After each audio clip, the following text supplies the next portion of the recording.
Non, votre recours a été rejeté. Et ce qui est plus inquiétant, c'est que, alors que l'UMP est dans l'état qu'on sait et que l'exécutif est victime alors d'un rejet massif au fond du gouffre, vous ne profitez pas vraiment de la situation, ainsi qu'en témoignent les résultats au législatif partiel. Alors moi... Vous devriez être rassuré alors. Non, non, pas du tout. Je voudrais avoir votre avis, parce que moi je qualifierais l'année 2012 du FN version marine de décevante. Mais je ne doute pas que vous allez rectifier mon impression. Oui, d'ailleurs l'ensemble des analystes n'ont pas du tout la même impression que la vôtre, parce qu'ils ont bien compris que dans cette année 2012... Non, mais c'est pas ça, c'est que cette année 2012 est une année de démarrage, en réalité. Ça n'est pas un achèvement, c'est un début. Et le résultat de l'élection présidentielle est évidemment un socle. Les élections législatives ont été tout de même extrêmement correctes. Oh, c'est jamais évidemment à la hauteur de ce qu'on espère, bien sûr. C'est-à-dire que vous avez moins perdu que d'habitude. On peut le dire comme ça, gentiment. Ah non. D'habitude, vous perdez énormément. Non, mais par rapport à la présidentielle. Oui, d'habitude, voilà, les législatives, vous perdez énormément. On avait beaucoup. Bon, il faut quand même se souvenir, Monsieur Nolot, que nous jouons avec des règles qui sont construites contre nous, quand même. Il faut quand même en être conscient pour faire une analyse qui est correcte. L'UMP et le PS ont mis en place des modes de scrutin qui sont des modes de scrutin qui les avantagent directement et dont le but est d'empêcher justement le Front National de pouvoir accéder notamment à l'Assemblée nationale. Non, madame. Monsieur Zemmour, quand Michel Debré a fait le scrutin majoritaire à 2 tours, le Front National n'existait pas. Monsieur ça n'a pas été inventé pour arrêter le Front National. Excusez-moi, entre 86 et 88... proportionnel. Non, mais attendez. Si en 88 on est revenu sur la proportionnelle, c'est parce que le Front National avait eu 35 députés. Voilà, point barre. Mais je vous parle du scrutin majoritaire à 2 tours. Et depuis, ils n'ont jamais bougé du scrutin majoritaire à 2 tours parce qu'ils n'ont qu'une peur, c'est qu'on rentre à l'Assemblée. Et si nous avions eu le scrutin proportionnel aux législatives, c'est 100 députés que nous aurions aujourd'hui à l'Assemblée. Permettez-moi de vous dire que les choses auraient été sûrement très différentes. Bien, mais votre argument n'est pas valide dans le cadre des législatives partielles. Je vous répète mon analyse. Mais vous avez une UMP cassée en deux, vous avez le Parti Socialiste qui est au fond du gouffre sondagier, et vous n'en profitez pas. Je trouve ça étrange. Eh bien, moi, à votre place, je m'inquiéterais. Eh bien, moi, pas du tout, figurez-vous, et je crois mieux connaître cette science que vous, en l'occurrence. Parce que, justement, à la différence d'une tradition, hélas, bien ancrée, pour la première fois, nous avons amélioré nos scores lors d'élections législatives partielles par rapport aux élections législatives générales. Ça n'arrive jamais. Un dernier mot là-dessus. Moi, je pense que vous ne devriez pas prendre mal les réflexions de Nolot. Parce que... Non, mais je vous le dis parce que je pense que la vraie déception, c'est pas ce qu'il vous dit. Pour moi, la vraie déception vous concernant, c'est la présidentielle. Vous auriez dû faire beaucoup plus. Et vous avez été court-circuité par la campagne cynique et intelligente de Patrick Buisson et de Nicolas Sarkozy, qui est venu sur vos terres et qui vous a empêché de dépasser 20%. Mais excusez-moi, non mais deux mots, mais c'est quand même important parce que on a tendance à oublier ce qui s'est passé. Je vous rappelle, Monsieur Zemmour, que qu'est-ce qui a, à un moment donné, freiné ma campagne? C'est l'affaire des parrainages. Une fois de plus. Eh bien oui, mais je suis désolé. Ça vous a retardé, mais permettez-moi, pendant des semaines, j'ai dû arrêter quasiment de faire campagne, arrêter quasiment mes déplacements, supprimer des meetings parce que je n'avais pas le financement, parce que je n'avais pas les parrainages. J'ai été obligé de tout refaire la tournée des plateaux pour me justifier du fait que je n'arrivais pas à avoir les parrainages et que j'étais inquiète de ne pas les avoir. Et je vais vous dire, on le voit très bien. Il y a eu le frein, ça a duré le temps des parrainages, et à partir du moment où j'ai eu les parrainages, la campagne est repartie, sauf que elle est repartie. Vous savez très bien que quand on lance une machine, par définition, pour atteindre la vitesse maximum, il faut un certain délai. Et très honnêtement, nos adversaires le savent très bien d'ailleurs, et c'est la raison pour laquelle ils ont autant de difficultés à changer un système que pourtant chacun admet comme étant un système profondément scandaleux. Ça, c'est le passé. Alors passons au présent. Le présent, c'est le débat public qui s'envenime autour du mariage pour tous. Alors, il y a ceux qui sont pour, il y a ceux qui sont contre, et puis alors, il y a le Front National qui accomplit une sorte d'exploit, c'est-à-dire que vous allez parvenir à défiler et à vous défiler en même temps. C'est-à-dire qu'il y aura des représentants du Front National, mais pas vous, vous êtes fait porter pâle, et personne ne comprend rien à votre position. Le débat, surtout, s'obscurcit. Il s'obscurcit du fait, je crois, du mélange entre le fond et la forme. C'est-à-dire qu'aujourd'hui, le débat n'est pas de savoir qui dans la classe politique est pour ou contre le mariage homosexuel, mais qui va aller ou pas aller à la manifestation. Excusez-moi, mais moi, je suis une responsable politique, et quand la forme prend le pas sur le fond, ça me pose un vrai problème. Alors, il fallait que je lance un signal clair sur ce que je pense de la manière dont le gouvernement socialiste se sert du mariage homosexuel pour créer un écran de fumée sur l'ensemble de ses carences et de ses impuissances. Dont votre place était à la tête de la délégation du Front National. Non, pas du tout. Mon absence est symbolique, monsieur Nolot. Elle est symbolique, elle est là pour dire nous sommes contre le mariage et l'adoption par les couples homosexuels. Nous avons au moins, si vous voulez, au Front National, cet avantage, c'est que tout le monde sait qu'on est contre. Bon, c'est pas le cas à l'UMP. Alors pourquoi ne pas défiler? On revient à la même question. Parce qu'en l'occurrence, certains dirigeants sont pour, d'autres sont contre. On n'arrive plus à la manifestation. Bon, on revient à cette question. Mais vous voyez bien quand même que quel est le but de François Hollande en lançant ce débat. Un débat au moment où le peuple français est dans une situation de souffrance extrême, où les défis qui sont à relever sont des défis extraordinairement importants, où la situation économique et sociale de notre pays rend aujourd'hui les choses peut-être irréversibles. Non mais dans le genre d'écran de fumée, vous n'êtes pas mauvaise non plus, vous voulez pas répondre à ma question. Laissez-moi. Pourquoi vous ne serez pas... Non mais écoutez, excusez-moi. Pourquoi vous ne prenez pas... Non mais je comprends. Non mais vous êtes gentil, mais moi je suis pas Miss Monde, je réponds pas par oui et par non. Non mais j'essaye de créer... Voilà, mais vous nous dites, de vous poser une explication. Cette histoire de mariage pour tous, c'est une manœuvre de diversion. Voilà, je ne peux pas dire que je suis d'accord avec vous, mais je comprends votre point de vue. Ce que je ne comprends toujours pas, pourquoi vous n'êtes pas en personne à la manifestation contre le mariage pour tous. Parce que le fait peux pas faire plus simple. Parce que le fait que je n'y sois pas vous permet, sur les plateaux de télévision, de dire qu'il s'agit d'une manœuvre de diversion. Par conséquent, écoutez, le message que je voulais lancer est lancé. Merci beaucoup, monsieur Nolot, de m'avoir aidé à le faire. Petite pirouette. Voilà. Il y a quelque chose que je comprends pas du tout. Ah, lui non plus, vous voyez. Non, mais vous allez voir, parce que moi, je suis pas aussi... réserve avec Nolot, je suis d'accord avec vous sur un point, c'est une manœuvre de diversion du gouvernement. Moi, j'appelle ça le zapatérisme. C'est gentil de l'expliquer, parce que j'ai pas eu le temps de l'expliquer, monsieur Nolot ne m'a pas donné le temps de l'expliquer. C'est la stratégie de Zapatero, le Premier ministre espagnol, qui, pour mieux se soumettre au capitalisme international, a multiplié les mesures sociétales.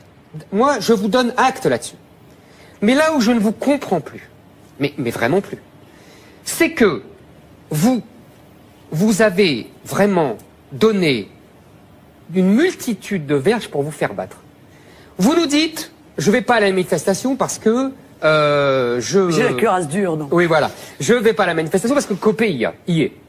Non, j'ai jamais dit ça. Ah bon. Non, alors d'accord. Alors on retire. Parce que j'allais vous dire, vous allez faire les cartes. Bon, d'accord. Alors on a mal interprété vos propos. Non. Bon. Alors, deuxièmement. Vous avez lu mon communiqué de presse. Oui, mais au début, vous avez dit ça. Mais non. Bon, alors excusez-moi. Deuxièmement, vous nous dites tout le monde est contre, évidemment, ce qui n'est pas tout à fait vrai, parce que je crois savoir qu'il y a des gens au Front National qui ne sont pas contre, mais surtout, vous avez réussi à diviser votre parti sur votre comportement, c'est-à-dire que votre père, votre nièce, jusqu'à votre compagnon étaient pour une attitude plus offensive, et vous nous dites, il ne faut pas s'en occuper parce que c'est de l'enfumage, et en fait, vous nous dites que l'important c'est l'économique, le social, comme si... Non, Ah bah si, c'est ce que vous nous dites. Vous nous dites l'important c'est la situation économique et sociale du pays et des Français. Non mais attendez, parce qu'en fait il me semble que vous avez fait en fait un virage au Front National très important. Beaucoup plus important qu'on ne l'a dit et qu'on ne le croit. C'est-à-dire que vous avez fait un virage entre guillemets à gauche. Vous êtes plus étatiste aujourd'hui que Chevènement, plus marxiste et plus cohérent dans le marxisme que Chevènement et que Mélenchon.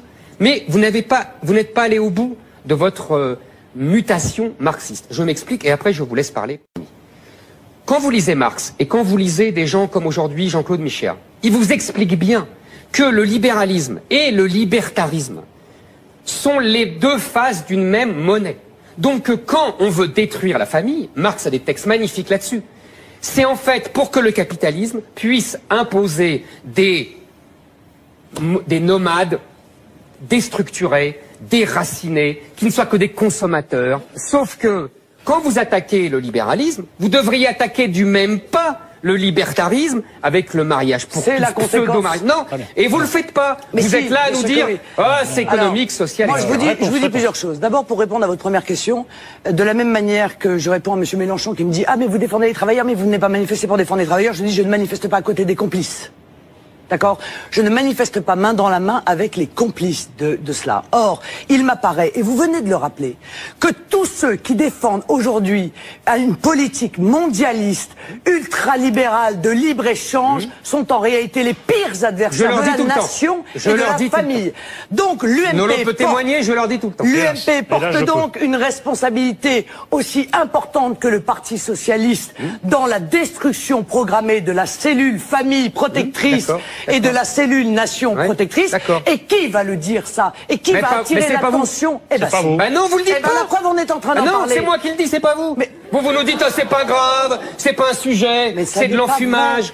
Mais ça n'est pas vrai. Ce que vous venez de nous dire. Et je suis en train, et j'ai dit et j'ai expliqué dans un communiqué très clairement qu'encore une fois, le but de cette opération est un enfumage pour recréer artificiellement le clivage gauche-droite, pour faire oublier que les deux défendent le mondialisme, la destruction des frontières, la destruction de la nation, la destruction de la famille, et que je n'ai pas de leçons à recevoir dans la défense de la famille de cela. Mais on s'en fout de l'UMP du PS. On en parle. Vous vous êtes enfermé dans votre tactique. Marine Le Pen, il y a une autre question à laquelle on n'a pas répondu, une question de Zemmour. Maintenant, Monsieur Zemmour, et pour répondre à votre énième question, je suis la présidente du Front National. Par conséquent, je peux avoir un comportement différent des élus, des militants, des sympathisants. Je conçois tout à fait qu'ils aient envie de manifester pour exprimer leur opposition. Est-ce qu'il y a deux lignes au FN là-dessus? Mon rôle, c'est aussi de dire ce qu'il y a derrière. Encore une fois, le décor, de démonter l'opération d'enfumage. Est-ce qu'il y a deux lignes au FN sur cette question ou pas? Symbolique. Et aujourd'hui, on ne parlerait probablement pas de ça si j'étais amené à aller manifester comme tout le monde. Non, vous êtes en train de faire d'une erreur un avantage. Vous avez commis une erreur, vous avez pris ça de loin. Monsieur Zemmour, c'est votre opinion. Mais vous avez divisé vous-même votre parti. Même votre père vous le dit que c'est une erreur. Il n'y a pas de division au sein de mon parti. Chacun... mais non, mais sur quoi? Sur la forme. Vous avez d'un côté vous, non mais vous me parlez. Il y a ceux qui n'ont pas envie de manifester. Je vais vous donner un exemple très clair. Vous me parlez, vous, d'absence symbolique, et de l'autre, vous avez Collard, un de vos députés, qui dit écrasons. Je suis la présidente du parti, mais écrasons. Les députés du pied gauche à porte-bonheur. Il y a deux lignes. Marine Le Pen. Il y a deux lignes dans votre parti. Il y a des gens beaucoup plus braqués sur les questions. Est-ce que vous êtes conscient que quand on est chef, on n'a pas les mêmes... Non, justement, on n'a pas la même responsabilité que lorsqu'on n'est pas chef. Voilà. Et ceci justifie peut-être ce que vous considérez comme une division. Mais moi, monsieur, je ne considère pas cela comme une division pour une raison simple. C'est qu'encore une fois, ce que je trouve pathétique, c'est que la forme ait pris le pas sur le fond. Et ça, je trouve ça dramatique. Je trouve que dans une démocratie, quand la forme prend le pas sur le fond, c'est que on y perd effectivement en combat. Permettez-moi de vous dire que c'est en grande partie de votre faute, parce que vous avez donné l'impression de négliger ce sujet au profit de l'économique et le social, mais méfiez-vous, parce que vous allez finir, comme l'extrême gauche, par dire que l'immigration elle-même est un sujet marginal par rapport à la mondialisation et à l'économique et social. C'est l'argument de l'extrême gauche quand on leur dit ça. Non, mais je vais vous dire une chose, monsieur Zemmour. Moi, il ne m'arrivera pas cela pour une raison simple.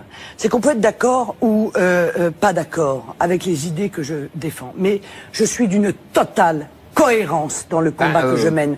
Une totale cohérence. Je suis désolé, pas là. Alors, je vous dirais, je n'ose pas prendre l'image du fait que il faut peut-être pas trop discuter du sexe des anges quand les Ottomans prennent Constantinople, parce que on va encore trouver dans mes propos. Très joli, mais je comprends très bien. On va sûrement trouver dans mes propos des choses contestables. C'est une très jolie image, sauf que je crois que c'est exactement cela. Sauf que c'est le même sujet. Vous en êtes d'accord tout à l'heure. Oui, mais c'est la conséquence. Je pense que le libre-échange et l'immigration sont les deux mamelles du mondialisme, et que ce mondialisme la destruction de la famille détruit la nation et la famille, parce que ce sont les seules cellules de protection contre l'argent roi. On est bien d'accord. Et contre... là-dessus on est d'accord, mais vous le dites, vous l'avez pas dit comme ça. C'est moi qui vous force à le dire comme ça. Mais bon, merci. Alors, vous m'avez permis de clarifier ma parce qu'il y a un autre sujet. Il y a un autre sujet sujet là-dessus, parce qu'il y a eu, ça a révélé des choses au Front National très intéressantes, et ça vous a pas plu, je le sais. Il y a les articles de Minute sur ce qu'ils ont appelé le lobby gay autour de vous. Et moi, c'est intéressant parce que cette affaire vous a permis de révéler ce qu'on me disait depuis des mois au Front National. C'est-à-dire qu'il y a beaucoup de gens qui se plaignent qu'il y a beaucoup d'homosexuels autour de vous, je ne sais pas, qui vous prennent pour Dalida. Il y a un papier assez drôle. Je ne vais pas dans les lits de mes dirigeants. Vous en tirerez pas comme ça, Marine Le Pen. Vous vous en tirerez pas comme ça. Ah mais moi aussi. Non, parce que les gens. Je vais pas me faire mettre en accusation parce qu'il y a des homos au front. Non, non. On parle de l'influence. Non, Marine Le Pen, non. Non, c'est intéressant ce que vous dites, Monsieur Nolot. Oui. Ça veut donc dire que vous considérez, et ça n'est pas mon cas, peut-être parce que le Front National est un parti différent des autres, que les homosexuels obligatoirement vont s'organiser en lobby. Non, c'est ce que dit Minute. C'est ce que dit Minute. C'est pas moi, c'est Minute. Ah, mais non, parce que... Je voudrais que vous devez lire plus souvent que moi, j'imagine. Bon. Donc, qu'obligatoirement, il s'inscrivrait dans un lobby, et que ce lobby, obligatoirement, parce qu'ils sont homosexuels, plaiderait pour pour le mariage homosexuel. En l'occurrence, non, moi je dis pas ça. Je veux dire, c'est faux à tous les étages. Je suis d'accord. Voilà, moi je dis pas ça. À tous les étages. Non, Marine Le Pen, je dis pas ça, moi.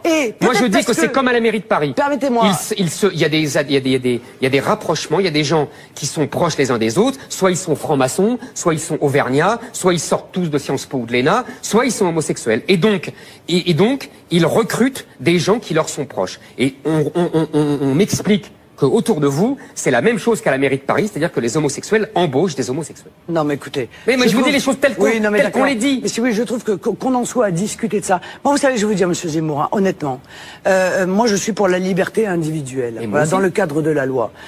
Chacun, après tout, n'a pas à se justifier, ni à être jugé. Vous êtes d'accord avec moi? Je suis d'accord avec vous, bien sûr. Bon, on en arrive à quelque chose d'assez pervers, et je vous avoue assez malsain dans le débat justement sur le mariage homosexuel, où on a le sentiment que tous ceux qui participent à la manifestation sont en fait insidieusement pour le mariage homo, et que d'ailleurs tous les homos sont eux-mêmes pour le mariage homo. Mais on arrive à pire, c'est que tous ceux qui sont contre sont traités d'homophobes, c'est grotesque. Alors exactement, vous avez parfaitement raison, et j'étais la première à le dénoncer. Moi je vous dis une chose, au Front, peut-être parce que c'est un parti différent, ceux qui sont au Front National, ils défendent la France et les Français. Et ceux-ci, quelle que soit leur orientation sexuelle, leur âge, le fait qu'ils soient divorcés ou pas divorcés, qu'ils soient hommes ou femmes, qu'ils soient vieux ou jeunes, voilà, ils ont la première de leurs préoccupations, nonobstant toute autre considération, c'est la défense de la France et des Français. Alors je vous dis, il y a des homosexuels comme partout.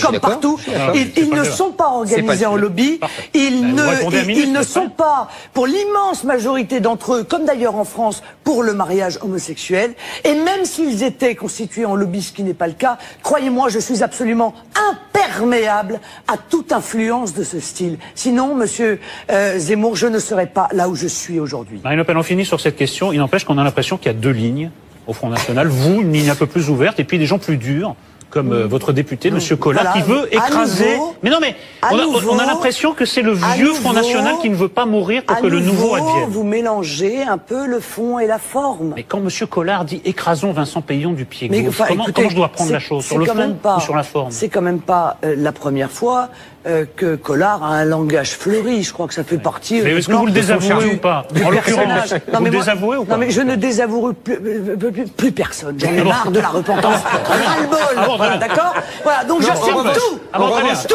Même le pire. Mais parlons du fond. Parlons du fond. Moi, je vais vous dire. Gilbert Collard parle des déclarations de M. Payon, dont je vous signale qu'il rentre exclusivement d'ailleurs dans une énième provocation pour renforcer la manifestation. Parce que ça fait plaisir à M. Hollande qui va apparaître comme quelqu'un de ferme et de gauche. Bon, il n'est ni ferme ni de gauche, mais comme ça il apparaîtra ferme. Donc vous êtes en train de vous plaindre que la manifestation Donc M. Payon a fait une bonne vieille grosse provocation bien lourdingue. On va relancer la guerre des écoles. Ça marche toujours. Là, c'est le chiffon rouge devant le taureau. Et par conséquent, Gilbert lui a répondu à sa manière, mais il n'en demeure pas moins que là encore mon rôle à moi, c'est de dire les propos de M. Payon sont à l'évidence une énorme provocation. Marine Le Pen.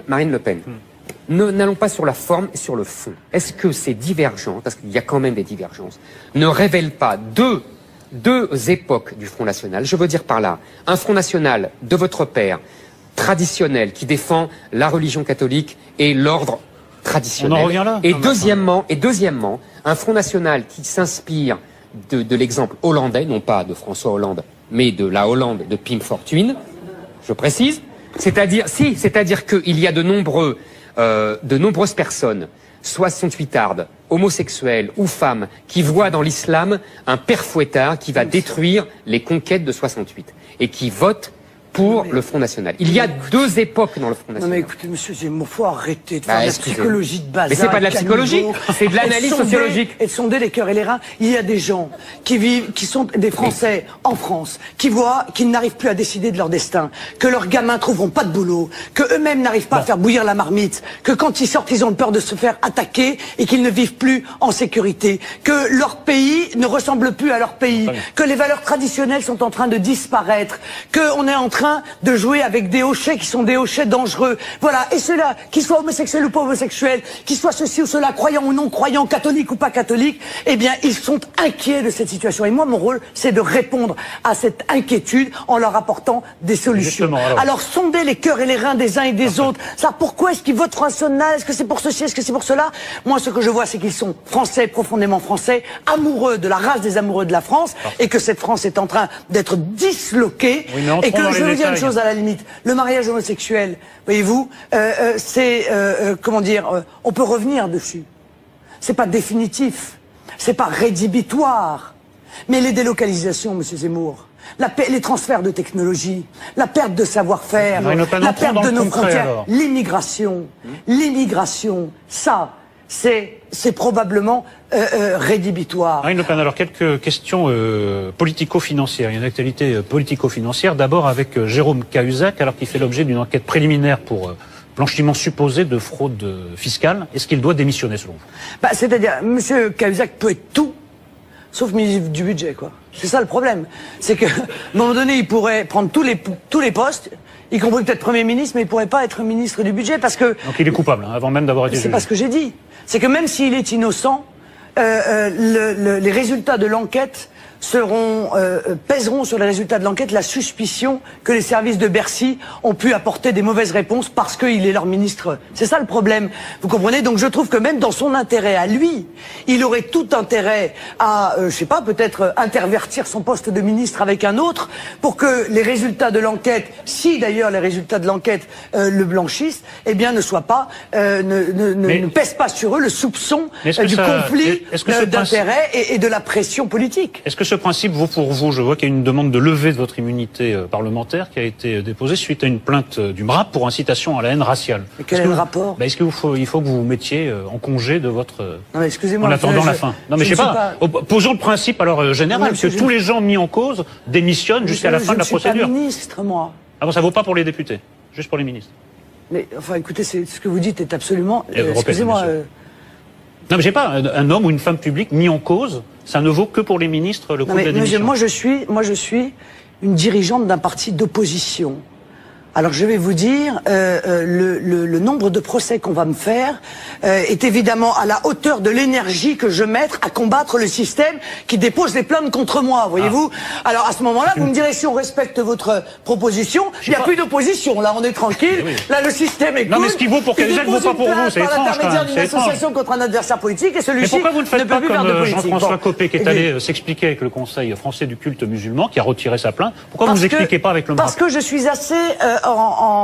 en délicatesse avec l'aplaventrisme, voyez-vous. J'aime pas tellement ça. La discussion, c'est de l'aplaventrisme, forcément. Voilà. Et surtout lorsque je considère que les propos que j'ai tenus n'ont absolument rien de condamnable et que je défendrai jusqu'à ma dernière goutte de sang la liberté de les dire. Dernière question donc sur l'affaire Depardieu. Alors pas sur l'affaire en elle-même. Est-ce qu'il faut... Non, pas sur l'affaire en elle-même, rassurez-vous. Je vous sens accablé, nous aussi un petit peu. Est-ce qu'il faut une nouvelle ressucée de ce fameux taux d'imposition à 75% ou pas? Vous y êtes favorable ou pas? Non. Pas sur l'affaire elle-même. Et pourquoi? Parce que vous n'êtes pas favorable? Non, pour une fois que vous êtes clair de votre réponse. J'ai toujours considéré que c'était là encore une mesure symbole dont il savait pertinemment qu'elle ne passerait pas le Conseil constitutionnel. Est-ce que vous le faites? Est-ce que vous ne croyez pas qu'il est beaucoup plus cynique? Est-ce que vous ne pensez pas plus cynique qu'il n'est en réalité? Parce qu'à vous entendre, c'est Mitterrand, quoi. C'est le grand manipulateur, le mariage homo, le 75%. Mais c'est normal, monsieur Zemmour. Je vais vous dire pourquoi. Pourquoi il fait ça? Parce qu'il est obligé de cacher le fait que sur le reste, il peut rien faire. À partir du moment où il est un gouvernement technique, en réalité, il est le président d'un gouvernement technique. Et il reçoit la feuille de route de l'Union européenne, qui lui dit, bon ben voilà, mois de novembre ça, mois de décembre ça, mois de janvier, février, mars, avril, bon, il faut bien qu'il fasse croire à quelqu'un qu'il a un minimum de pouvoir. Alors on lance une proposition dont on sait que de toute façon elle passera pas, parce que ses copains veulent pas qu'elle passe, parce que les footballeurs qu'il apprécie énormément, les chanteurs, les acteurs, les saltimbanques, évidemment, sont montés dans son bureau, exactement comme le micro-lobby LGBT reçu en 24 heures sur simple demande, en disant, écoute, François, sois mignon quand même, t'es bien gentil, mais enfin, tu vas pas quand même taper dans notre cagnotte. Mais alors pourquoi vous êtes contre vous aussi alors Mais alors pourquoi vous êtes contre vous Mais parce que je pense que c'est anticonstitutionnel. Ah, vous aussi? Oui, je pense que c'est anticonstitutionnel. Et je pense que c'est pas anticonstitutionnel. Pour agir. Non, là, ce qui est anticonstitutionnel, pardonnez-moi, c'est qu'ils sont s'occupés des individus et non pas des foyers fiscaux. Non, mais pour agir, je veux dire une chose. Pour agir pour la justice, et je crois qu'il faut agir pour la justice fiscale, il y a beaucoup de choses à faire. Voilà.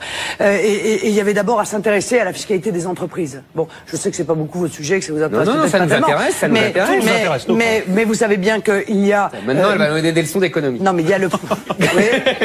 Ah bah, donc. Oui, monsieur Zemmour, avec grand plaisir. On conclut, et je suis prête à faire une longue émission avec vous sur ce sujet. Le mot de la fin est pour vous. On est très en retard.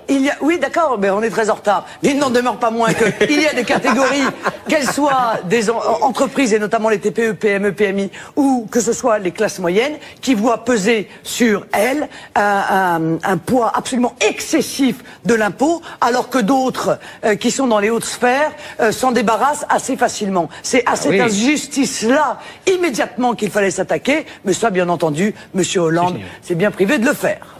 Merci d'être passé par notre plateau, Marine Le Pen, dans un film autour du mariage pour tous. Alors, il y a ceux qui sont pour, il y a ceux qui sont contre, et puis alors, il y a le Front National qui accomplit une sorte d'exploit, c'est-à-dire que vous allez parvenir à défiler et à vous défiler en même temps. C'est-à-dire qu'il y aura des représentants du Front National, mais pas vous, vous êtes fait porter pâle, et personne ne comprend rien à votre position. Le débat, surtout, s'obscurcit. Il s'obscurcit du fait, je crois, du mélange entre le fond et la forme. C'est-à-dire qu'aujourd'hui, le débat n'est pas de savoir qui dans la classe politique est pour ou contre le mariage homosexuel, mais qui va aller ou pas aller à la manifestation. Excusez-moi, mais moi, je suis une responsable politique, et quand la forme prend le pas sur le fond, ça me pose un vrai problème. Alors, il fallait que je lance un signal clair sur ce que je pense de la manière dont le gouvernement socialiste se sert du mariage homosexuel pour créer un écran de fumée sur l'ensemble de ses carences et de ses impuissances. Dont votre place était à la tête de la délégation du Front National. Non, pas du tout. Mon absence est symbolique, monsieur Nolot. Elle est symbolique, elle est là pour dire nous sommes contre le mariage et l'adoption par les couples homosexuels. Nous avons au moins, si vous voulez, au Front National, cet avantage, c'est que tout le monde sait qu'on est contre. Bon, c'est pas le cas à l'UMP. Alors pourquoi ne pas défiler? On revient à la même question. Parce qu'en l'occurrence, certains dirigeants sont pour, d'autres sont contre. On n'arrive pas à la manifestation. Bon, on revient à cette question. Mais vous voyez bien quand même que quel est le but de François Hollande en lançant ce débat. Un débat au moment où le peuple français est dans une situation de souffrance extrême, où les défis qui sont à relever sont des défis extraordinairement importants, où la situation économique et sociale de notre pays rend aujourd'hui les choses peut-être irréversibles. Non, mais dans le genre écran de fumée, vous n'êtes pas mauvaise non plus, vous voulez pas répondre à ma question. Laissez-moi. Pourquoi vous ne serez pas... Non mais écoutez, excusez-moi. Pourquoi vous ne prenez pas... Non mais je comprends. Non mais vous êtes gentil, mais moi je suis pas Miss Monde, je réponds pas par oui et par non. Non mais j'essaye de créer... Voilà, mais vous nous dites, de vous poser une explication. Cette histoire de mariage pour tous, c'est une manœuvre de diversion. Voilà, je ne peux pas dire que je suis d'accord avec vous, mais je comprends votre point de vue. Ce que je ne comprends toujours pas, pourquoi vous n'êtes pas en personne à la manifestation contre le mariage pour tous. Parce que le fait peux pas faire plus simple. Parce que le fait que je n'y sois pas vous permet, sur les plateaux de télévision, de dire qu'il s'agit d'une manœuvre de diversion. Par conséquent, écoutez, le message que je voulais lancer est lancé. Merci beaucoup, monsieur Nolot, de m'avoir aidé à le faire. Petite pirouette. Voilà. Il y a quelque chose que je comprends pas du tout. Ah, lui non plus, vous voyez. Non, mais vous allez voir, parce que moi, je suis pas aussi réserve avec Nolot, je suis d'accord avec vous sur un point, c'est une manœuvre de diversion du gouvernement. Moi, j'appelle ça le zapatérisme. C'est gentil de l'expliquer, parce que j'ai pas eu le temps de l'expliquer, parce que Nolot ne m'a pas donné le temps de l'expliquer. C'est la stratégie de Zapatero, le Premier ministre espagnol, qui, pour mieux se soumettre au capitalisme international, a multiplié les mesures sociétales. Moi, je vous donne acte là-dessus. Mais là où je ne vous comprends plus, mais vraiment plus, c'est que vous avez vraiment donné une multitude de verges pour vous faire battre. Vous nous dites, je vais pas à la manifestation parce que j'ai la cuirasse dure, donc. Oui, voilà. Je vais pas à la manifestation parce que Copé y est. Non, non, j'ai jamais dit ça. Ah bon. Alors d'accord. Alors on retient, parce que j'allais vous dire, vous allez faire ça. Bon, d'accord. Alors on a mal interprété vos propos. Bon. Alors deuxièmement. Vous avez lu mon communiqué de presse. Oui, mais au début vous avez dit ça. Mais non. Bon, alors excusez-moi. Deuxièmement, vous nous dites tout le monde est contre, évidemment, ce qui n'est pas tout à fait vrai, parce que je crois savoir qu'il y a des gens au Front National qui ne sont pas contre, mais surtout, vous avez réussi à diviser votre parti sur votre comportement, c'est-à-dire que votre père, votre nièce, jusqu'à votre compagnon étaient pour une attitude plus offensive, et vous nous dites, il faut pas s'en occuper parce que c'est de l'enfumage, et en fait, vous nous dites que l'important c'est l'économique, le social, comme si... Non, Ah bah si, c'est ce que vous nous dites. Non, vous nous dites l'important c'est la situation économique et sociale du pays et des Français. Non mais attendez, parce qu'en fait, il me semble que vous avez fait en fait un virage au Front National très important. Beaucoup plus important qu'on ne l'a dit et qu'on ne le croit. C'est-à-dire que vous avez fait un virage entre guillemets à gauche. Vous êtes plus étatiste aujourd'hui que Chevènement, plus marxiste et plus cohérent dans le marxisme que Chevènement et que Mélenchon. Mais vous n'êtes pas allé au bout de votre mutation marxiste. Je m'explique et après je vous laisse parler. L'image du fait que il faut peut-être pas trop discuter du sexe des anges quand les Ottomans prennent Constantinople, parce que on va encore trouver dans mes propos. Très joli, mais je comprends très bien. On va sûrement trouver dans mes propos des choses contestables. C'est une très jolie image, sauf que je crois que c'est exactement cela. Sauf que c'est le même sujet. Vous en êtes d'accord tout à l'heure. Oui, mais c'est la conséquence. Je pense que le libre-échange et l'immigration sont les deux mamelles du mondialisme, et que ce mondialisme la destruction de la famille détruit la nation et la famille, parce que ce sont les seules cellules de protection contre l'argent roi. On est bien d'accord. Et contre... Et ben là-dessus on est d'accord, mais vous le dites, vous l'avez pas dit comme ça. C'est moi qui vous force à le dire comme ça. Mais bon, excusez-moi. Merci. Alors vous m'avez permis de clarifier ma pensée. Parce qu'il y a un autre sujet. Il y a un autre sujet là-dessus, parce qu'il y a eu, ça a révélé des choses au Front National très intéressantes, et ça vous a pas plu, je le sais. Il y a les articles de Minute sur ce qu'ils ont appelé le lobby gay autour de vous.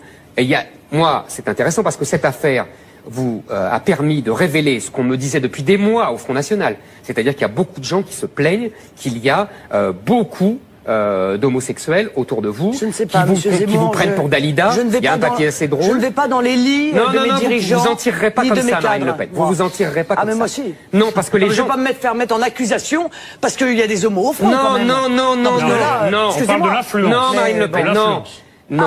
C'est influence de votre C'est intéressant ce que vous dites, Monsieur Nolot. Oui. Ça veut donc dire que vous considérez, et ça n'est pas mon cas, peut-être parce que le Front National est un parti différent des autres, que les homosexuels obligatoirement vont s'organiser en lobby. Non, c'est ce que dit Minute. C'est ce que dit Minute. Moi, c'est pas moi, c'est Minute.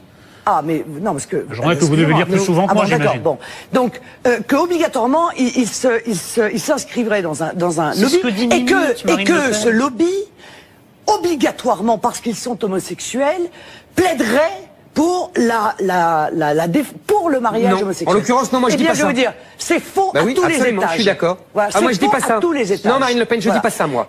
Moi je dis que c'est comme à la mairie de Paris. Permettez-moi. Il y a des rapprochements, il y a des gens qui sont proches les uns des autres, soit ils sont francs-maçons, soit ils sont auvergnats, soit ils sortent tous de Sciences Po ou de l'ENA, soit ils sont homosexuels. Et donc ils recrutent des gens qui leur sont proches. Et on m'explique qu'autour de vous, c'est la même chose qu'à la mairie de Paris, c'est-à-dire que les homosexuels embauchent des homosexuels. Non, mais écoutez... Mais je vous dis les choses telles qu'on les dit. Mais si oui, je trouve qu'on en soit à discuter de ça. Moi, vous savez, je vais vous dire, Monsieur Zemmour, honnêtement, moi, je suis pour la liberté individuelle, dans le cadre de la loi.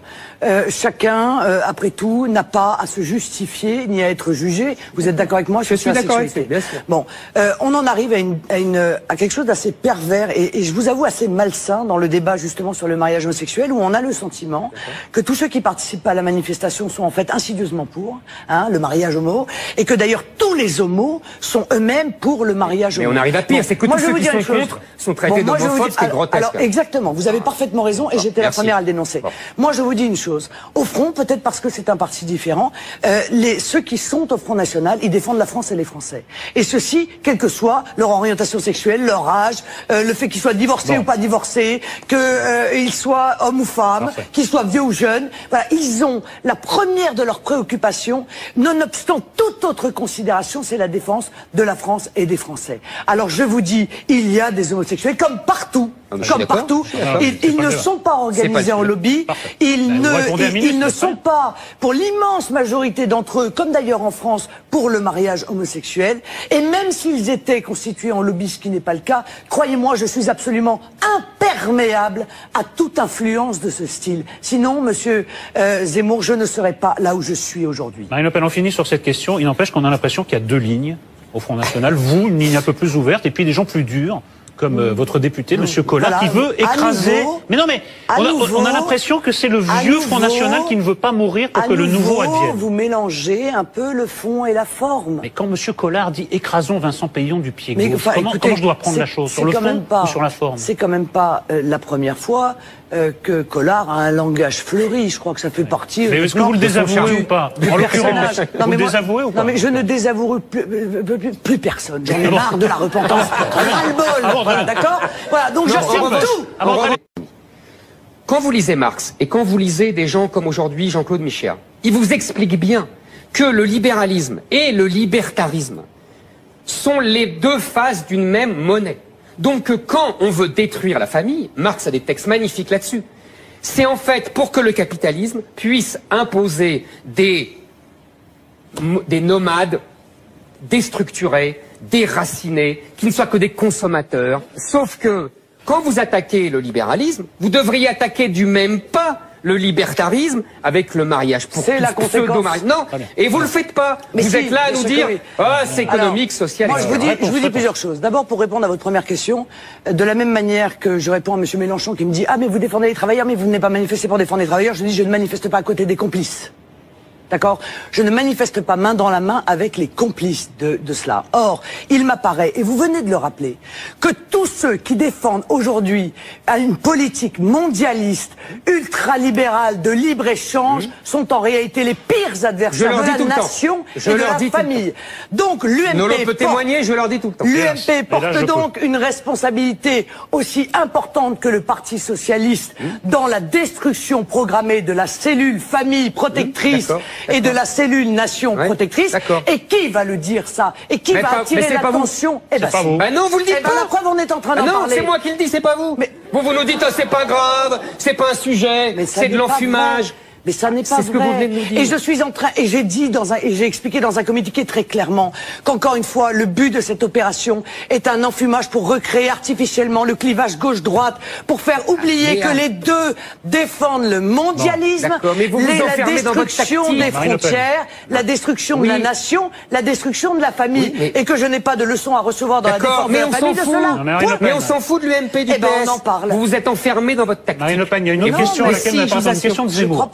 Maintenant, Monsieur Zemmour, et pour répondre à votre énième question, je suis la présidente du Front National. Par conséquent, je peux avoir un comportement différent des élus, des militants, des sympathisants. Je conçois tout à fait qu'ils aient envie de manifester pour exprimer leur opposition. Est-ce qu'il y a deux lignes mon rôle, c'est aussi de dire ce qu'il y a derrière. Encore une fois, le décor, de démonter l'opération d'enfumage. Est-ce qu'il y a deux lignes au FN sur cette question ou pas? Symbolique. Et aujourd'hui, on ne parlerait probablement pas de ça si j'étais amené à aller manifester comme tout le monde. Non, vous êtes en train de faire d'une erreur un avantage. Vous avez commis une erreur, vous n'avez pas su, vous avez pris ça de loin. Monsieur Zemmour, c'est votre opinion. Mais vous avez divisé vous-même votre parti. Même votre père vous le dit que c'est une erreur. Il n'y a pas de division au sein de mon parti. Chacun... mais non, mais sur quoi? Sur la forme. Vous avez d'un côté vous me parlez. Il y a ceux qui n'ont pas envie de manifester. Je vais vous donner un exemple très clair. Vous me parlez, vous, d'absence symbolique, et de l'autre, vous avez Collard, un de vos députés, qui dit écrasons. Je suis la présidente je comprends du bien. parti. Mais moi, écrasons payons députés du pied gauche à porte-bonheur. Il y a deux lignes. Non, Marine Le Pen, il y a deux lignes dans votre parti. Il y a des gens beaucoup plus Monsieur, braqués sur les est-ce que vous êtes conscient que quand on est chef, on n'a pas les mêmes... Non, justement, on n'a pas la même responsabilité que lorsqu'on n'est pas chef. Voilà. Et ceci justifie peut-être ce que vous considérez comme une division. Mais moi, monsieur, je ne considère pas cela comme une division pour une raison simple. C'est qu'encore une fois, ce que je trouve pathétique, c'est que la forme ait pris le pas sur le fond. Et ça, je trouve ça dramatique. Je trouve que dans une démocratie, quand la forme prend le pas sur le fond, c'est que on y perd effectivement en Permettez-moi de vous dire que c'est en grande partie de votre faute, parce que vous avez donné l'impression de négliger ce sujet au profit de l'économique et le social, mais méfiez-vous, parce que vous allez finir, comme l'extrême gauche, par dire que l'immigration elle-même est un sujet marginal par rapport à la mondialisation et à l'économique et social. C'est l'argument de l'extrême gauche quand on leur dit ça. Non, mais je vais vous dire une chose, monsieur Zemmour. Moi, il ne m'arrivera pas cela pour une raison simple. C'est qu'on peut être d'accord ou pas d'accord avec les idées que je défends. Mais je suis d'une totale cohérence dans le combat que je mène. Une totale cohérence. Je suis désolé, pas là. Alors, je vous dirais, je n'ose pas prendre... Bonsoir Marine Le Pen. Bonsoir. Merci d'avoir accepté notre invitation. Alors, les débuts d'année, ce sont des périodes charnières. On se retourne vers les 12 mois qui se sont écoulés. On se projette vers les 12 mois à venir. Alors, on va commencer par les 12 mois écoulés. Et moi, je qualifierais votre année politique d'année en trompe-l'œil, parce que vous n'avez pas accédé au deuxième tour de la présidentielle, alors que Jean-Marie Le Pen a jugé ici même une hypothèse probable et même plausible. Vous avez été battu aux législatives à Hénin-Beaumont. Votre recours a été rejeté. Et ce qui est plus inquiétant, c'est que alors que l'UMP est dans l'état qu'on sait et que l'exécutif est victime alors d'un rejet massif au fond du gouffre, vous ne profitez pas vraiment de la situation, ainsi qu'en témoignent les résultats au législatif partiel. Alors moi... Vous devriez être rassuré alors. Non, pas du tout. Je voudrais avoir votre avis, parce que moi je qualifierais l'année 2012 du FN version Marine de décevante. Mais je ne doute pas que vous allez rectifier mon impression. Oui, d'ailleurs l'ensemble des analystes n'ont pas du tout la même impression que la vôtre, parce qu'ils ont bien compris que dans cette année 2012... Non, mais c'est pas ça, c'est que cette année 2012 est une année de démarrage, en réalité. Ça n'est pas un achèvement, c'est un début. Et le résultat de l'élection présidentielle est évidemment un socle.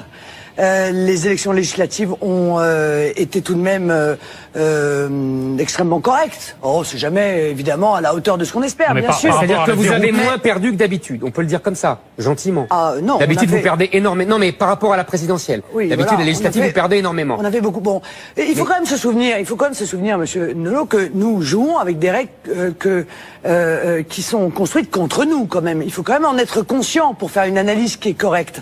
L'UMP et le PS ont mis en place des modes de scrutin qui sont des modes de scrutin qui les avantagent directement et dont le but est d'empêcher justement le Front National de pouvoir accéder notamment à l'Assemblée nationale. Non, madame. Monsieur Zemmour, quand Michel Debré a fait le scrutin majoritaire à 2 tours, le Front National n'existait pas. Donc, ça n'a pas été inventé pour arrêter le Front National. Excusez-moi, entre 86 et 88... proportionnel. Non, mais attendez. Si en 88 on est revenu sur la proportionnelle, c'est parce que le Front National avait eu 35 députés. Voilà, point barre. Mais je vous parle du scrutin majoritaire à 2 tours. Et depuis, ils n'ont jamais bougé du scrutin majoritaire à 2 tours parce qu'ils n'ont qu'une peur, c'est qu'on rentre à l'Assemblée. Et si nous avions eu le scrutin proportionnel aux législatives, c'est 100 députés que nous aurions aujourd'hui à l'Assemblée. Permettez-moi de vous dire que les choses auraient été sûrement très différentes. Bien, mais votre argument n'est pas valide dans le cadre des législatives partielles. Je vous répète mon analyse. Mais vous avez une UMP cassée en deux, vous avez le Parti Socialiste qui est au fond du gouffre sondagier, et vous n'en profitez pas. Je trouve ça étrange. Eh bien, moi, à votre place, je m'inquiéterais. Eh bien, moi, pas du tout, figurez-vous, et je crois mieux connaître cette science que vous, en l'occurrence. Parce que, justement, à la différence d'une tradition, hélas, bien ancrée, pour la première fois, nous avons amélioré nos scores lors d'élections législatives partielles par rapport aux élections législatives générales. Ça n'arrive jamais. Un dernier mot là-dessus. Moi, je pense que vous ne devriez pas prendre mal les réflexions de Nolot. Parce que... Non, mais je vous le dis parce que je pense que la vraie déception, c'est pas ce qu'il vous dit. Pour moi, la vraie déception vous concernant, c'est la présidentielle. Vous auriez dû faire beaucoup plus. Et vous avez été court-circuité par la campagne cynique et intelligente de Patrick Buisson et de Nicolas Sarkozy, qui est venu sur vos terres et qui vous a empêché de dépasser 20%. Mais excusez-moi, non mais deux mots, c'est quand même important parce que on a tendance à oublier ce qui s'est passé. Je vous rappelle, Monsieur Zemmour, que qu'est-ce qui a, à un moment donné, freiné ma campagne? C'est l'affaire des parrainages. Une fois de plus. Eh bien oui, mais je suis désolé. Ça vous a retardé, mais permettez-moi, pendant des semaines, j'ai dû arrêter quasiment de faire campagne, arrêter quasiment mes déplacements, supprimer des meetings parce que je n'avais pas le financement, parce que je n'avais pas les parrainages. J'ai été obligé de tout refaire la tournée des plateaux pour me justifier du fait que je n'arrivais pas à avoir les parrainages et que j'étais inquiète de ne pas les avoir. Et je vais vous dire, on le voit très bien. Il y a eu le frein, ça a duré le temps des parrainages, et à partir du moment où j'ai eu les parrainages, la campagne est repartie. Sauf que elle est repartie. Vous savez très bien que quand on lance une machine, par définition, pour atteindre la vitesse maximum, il faut un certain délai. Et très honnêtement, nos adversaires le savent très bien d'ailleurs, et c'est la raison pour laquelle ils ont autant de difficultés à changer un système que pourtant chacun admet comme étant un système profondément scandaleux. Ça c'est le passé. Alors passons au présent. Ah bah oui. Le présent, c'est le débat public qui s'envenime. Même le pire. Mais parlons du fond. Gilbert Collard parle des déclarations de M. Peillon, dont je vous signale qu'il rentre exclusivement d'ailleurs dans une énième provocation pour renforcer la manifestation. Hein, parce que ça fait plaisir à M. Hollande qui va apparaître comme quelqu'un de ferme et de gauche. Bon, il n'est ni ferme ni de gauche, mais comme ça il apparaîtra ferme. Donc vous êtes en train de vous plaindre que la manifestation Donc M. Peillon a fait une bonne vieille grosse provocation bien lourdingue. On va relancer la guerre des écoles. Ça marche toujours. Hein. Là, c'est le chiffon rouge devant le taureau. Et par conséquent, Gilbert lui a répondu à sa manière, mais il n'en demeure pas moins que là encore mon rôle à moi, c'est de dire les propos de M. Peillon sont à l'évidence une énorme provocation. Marine Le Pen.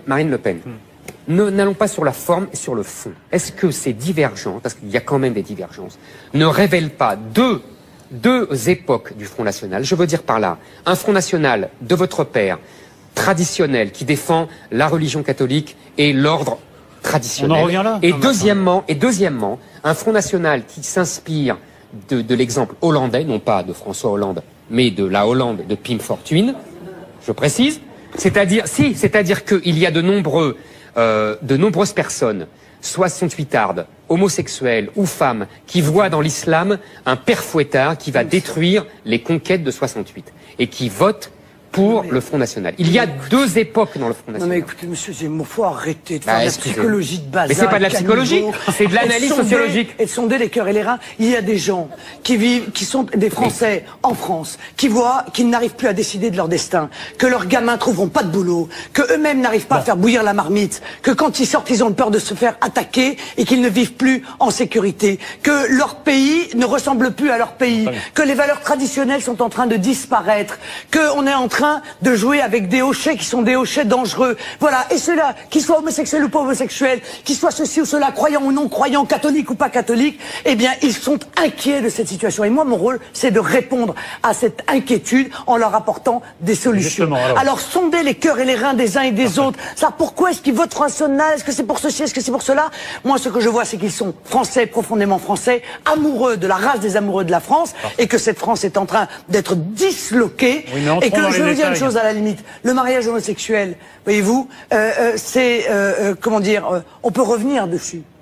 C'est pas définitif, c'est pas rédhibitoire, mais les délocalisations, monsieur Zemmour, les transferts de technologie, la perte de savoir-faire, la perte de nos frontières, l'immigration, ça, c'est probablement rédhibitoire. Marine Le Pen, alors quelques questions politico-financières. Il y a une actualité politico-financière. D'abord avec Jérôme Cahuzac, alors qu'il fait l'objet d'une enquête préliminaire pour blanchiment supposé de fraude fiscale. Est-ce qu'il doit démissionner selon vous? C'est-à-dire, M. Cahuzac peut être tout, sauf ministre du budget, quoi. C'est ça le problème.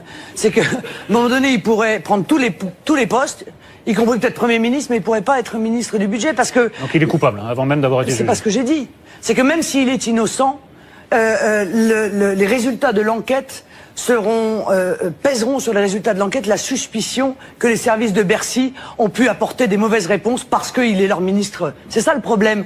Vous comprenez? Donc je trouve que même dans son intérêt à lui, il aurait tout intérêt à, je sais pas, peut-être intervertir son poste de ministre avec un autre pour que les résultats de l'enquête, si d'ailleurs les résultats de l'enquête le blanchissent, eh bien ne soient pas, ne pèsent pas sur eux le soupçon du conflit d'intérêts et de la pression politique. Est-ce que ce principe vaut pour vous? Je vois qu'il y a une demande de levée de votre immunité parlementaire qui a été déposée suite à une plainte du MRAP pour incitation à la haine raciale. Mais quel est le rapport? Est-ce qu'il faut que vous vous mettiez en congé de votre... Non mais excusez-moi. En attendant la fin. Non mais je sais pas.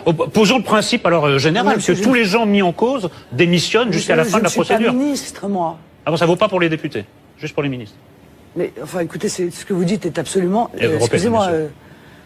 Non mais j'ai pas un homme ou une femme publique mis en cause, ça ne vaut que pour les ministres le coup de la démission. Moi je suis une dirigeante d'un parti d'opposition. Alors je vais vous dire, le nombre de procès qu'on va me faire est évidemment...